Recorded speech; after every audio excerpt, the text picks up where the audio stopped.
Hello, നമ്മൾ ഇന്ന് craft ചെയ്യാൻ എടുത്തിട്ടുള്ളത് ഇതുപോലത്തെ ഒരു പ്ലാസ്റ്റിക് കവറാണ്. ഇതിപ്പോൾ പാലിൻ്റെ കവറാണ്. അപ്പം ഇത് തന്നെ വേണമെന്നില്ല, കുറച്ച് കട്ടിയുള്ള ഏത് പ്ലാസ്റ്റിക് കവറായാലും മതി. ഇത് വെച്ചിട്ടാണ് നമ്മളിന്നൊരു അടിപൊളി വാൾ ഡെക്കർ ചെയ്യാൻ പോകുന്നത്. അപ്പം നമുക്ക് സ്റ്റാർട്ട് ചെയ്യാം. നമ്മളിവിടെ ഇത് സ്ക്വയർ ഷേപ്പിൽ കട്ട് ചെയ്ത് വെച്ചിട്ടുണ്ട്. ഇനി നമുക്കിതൊന്ന് മടക്കിയിട്ട് നല്ലൊരു റൗണ്ട് ഷേപ്പിലും കൂടി ആക്കിയെടുക്കുക.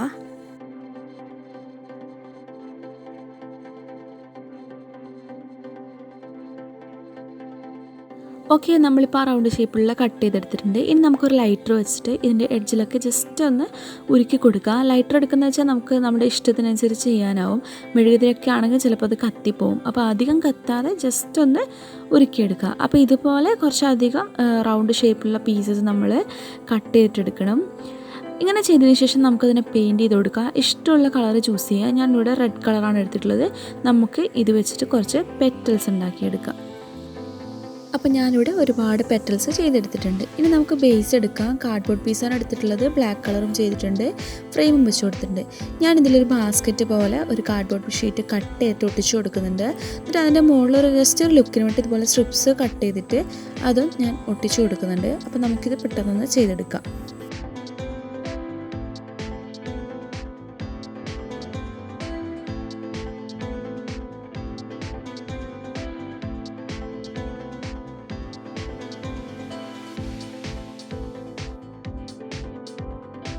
ഓക്കെ, നമ്മുടെ ബാസ്ക്കറ്റ് റെഡിയാണ്. അപ്പോൾ ഇനി ഞാൻ നമ്മുടെ പെറ്റൽസ് എടുക്കുകയാണ്. അപ്പോൾ ഈ കാണുന്നത് ലീവ്സ് ആണ്. ഞാൻ അതേ കവറിൽ നിന്ന് തന്നെ കട്ട് ചെയ്തിട്ട് എഡ്ജൊക്കെ ഒന്ന് ഉരുക്കിയെടുത്താണ്. എന്നിട്ട് അതിന് ഗ്രീൻ കളറും ചെയ്തിട്ടുണ്ട്.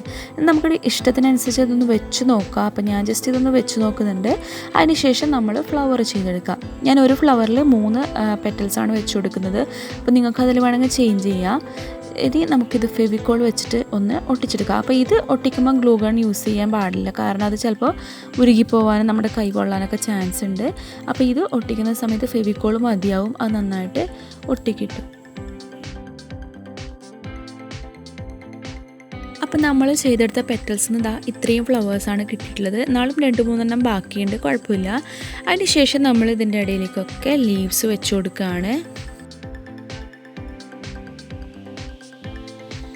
ഓക്കെ, അപ്പോൾ നമ്മുടെ വർക്ക് ഇവിടെ കംപ്ലീറ്റ് ആയിട്ടുണ്ട്. ഞാനിപ്പോൾ ആ ഫ്ലവറിൻ്റെ സെൻറ്ററിലൊക്കെ കുറച്ച് തെർമോക്കോൾ ബോൾസ് ഒട്ടിച്ച് കൊടുത്തിട്ടുണ്ട്. അതുപോലെ ഫ്രെയിമിനും ബാസ്ക്കറ്റും കളർ ചെയ്തിട്ടുണ്ട്. പിന്നെ കുറച്ച് ബ്രാഞ്ചസ് അതിൻ്റെ ഇടയിൽ വരച്ചു കൊടുത്തിട്ടുണ്ട്. അപ്പോൾ ആ വീഡിയോ എൻ്റെ നിന്ന് മിസ്സായതാണ്. അപ്പോൾ ഇന്നത്തെ വീഡിയോ എല്ലാവർക്കും ഇഷ്ടപ്പെട്ടെന്ന് കരുതുന്നു. എല്ലാവരും ഇത് ട്രൈ ചെയ്ത് നോക്കാം. നമ്മുടെ വീട്ടിൽ ഇതുപോലെ പാലിൻ്റെ കവർ തന്നെ വേണമെന്നില്ല, കുറച്ച് കട്ടിയുള്ള പ്ലാസ്റ്റിക് കവേഴ്സൊക്കെ വെച്ച് നമുക്ക് ഇതുപോലെ ചെയ്തെടുക്കാം. വേസ്റ്റൊക്കെ എത്രയോ കുറഞ്ഞു കിട്ടും. അപ്പം എല്ലാവർക്കും ഇന്നത്തെ വീഡിയോ ഇഷ്ടപ്പെട്ടതെന്നു ഇഷ്ടപ്പെട്ടു കഴിഞ്ഞാൽ ഒന്നാ ലൈക്ക് ബട്ടൺ അമർത്തുക. ചാനൽ സബ്സ്ക്രൈബ് ചെയ്യാതെ ആരെങ്കിലും കാണുന്നെങ്കിൽ ഒന്ന് സബ്സ്ക്രൈബ് ചെയ്യുക. കൂടെയുള്ള ബെൽ ബട്ടൺ കൂടി പ്രസ് ചെയ്യുക. നിങ്ങളുടെ അഭിപ്രായം കമൻറ്റ് ചെയ്യുക. ക്രാഫ്റ്റ് ഇഷ്ടപ്പെടുന്ന ഫ്രണ്ട്സിനൊക്കെ ഷെയർ ചെയ്ത് കൊടുക്കുക. താങ്ക്